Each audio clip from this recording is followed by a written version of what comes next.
Well, hello there. This is the Hillbilly Halfwit here today, and today we're talking about Vaughan Gething, the alleged crook.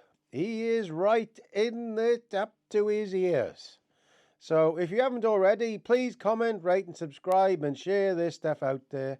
And in the link below, I'm in a Facebook group as well. I've got my own Facebook group called Hillbilly Halfwit. Go there, and you can see everything on there as well. So let's get into this. The old Turkish proverb, when a clown moves into the palace, he doesn't become a king, the palace becomes a circus. That has come true. I have to say, I think he could be gone.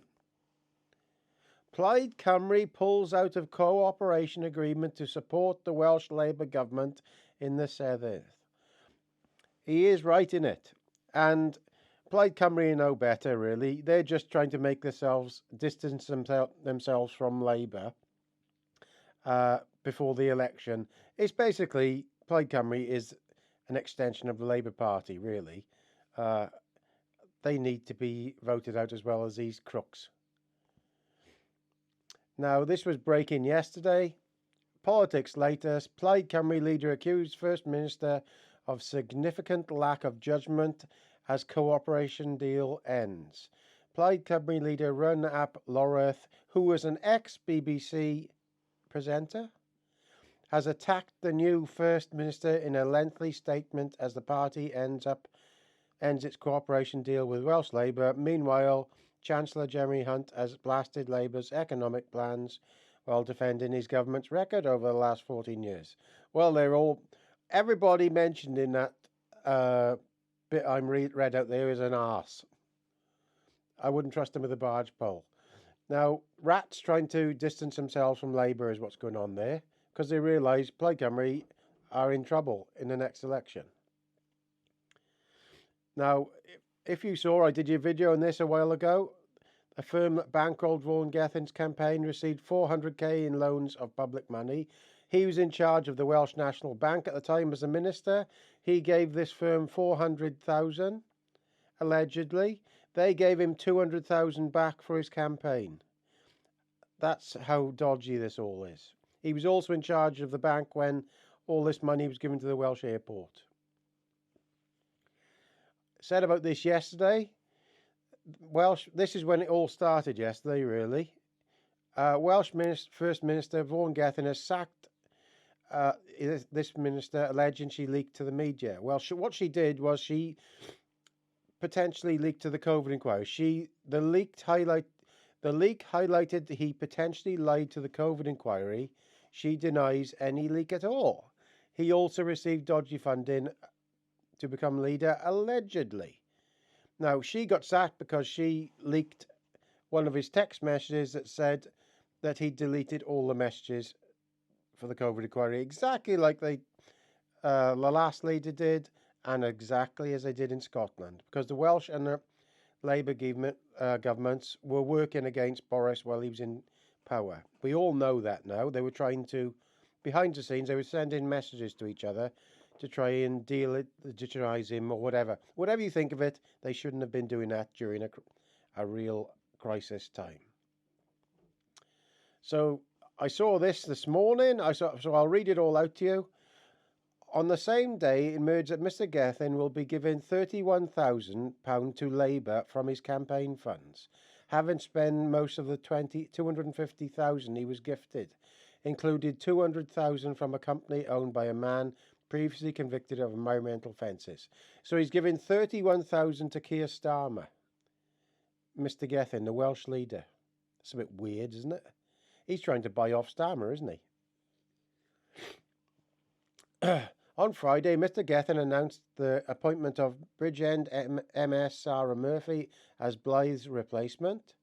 A few hours earlier, Mr Davis told BBC Wales Breakfast that the First Minister was demonstrating an inability to provide the answers to address the questions that are legitimately put to him around the donations, around the messages, and around now the sacking.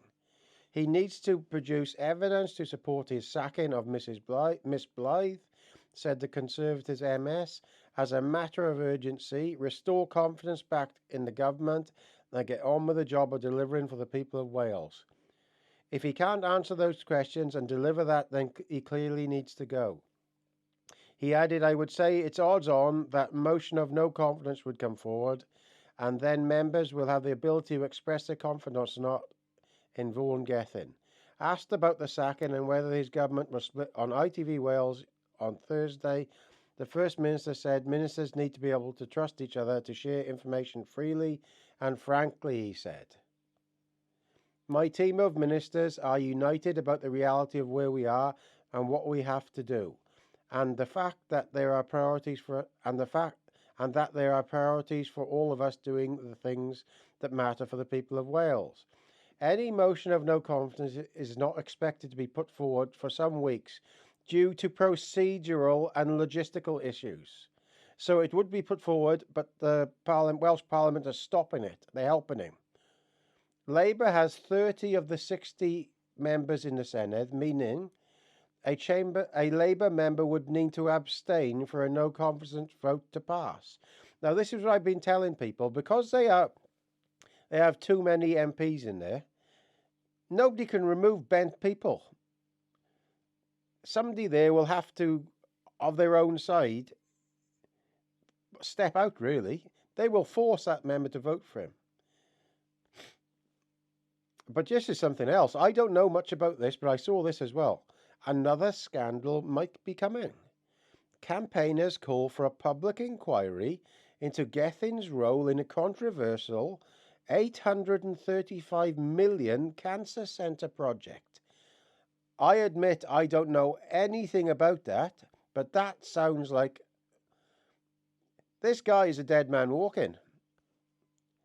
Definitely, he has been up to some serious dodgy stuff, allegedly, and that's how he's got to be here, but I can see him being... The sandal wearers will be saying Mr. Gething has to go, indeed. So that's the video for today. I think this guy is a dead man walking, and I think he's had it. I did not think it would happen so quick, but they won't vote him out because the Labour have got too many people there. But he'll be a person in power that can't do anything. But it's going to... Where we are. How do we end up with these knobheads in charge, eh? How do we end up? I don't know. And there's me talking about the Agricultural Minister yesterday, how he's doing a reasonably good job. So you watch, he might even end up being leader. So the Agri Minister might end up being leader before now. God only knows. So please comment, rate and subscribe. All the best, guys. Ta-da!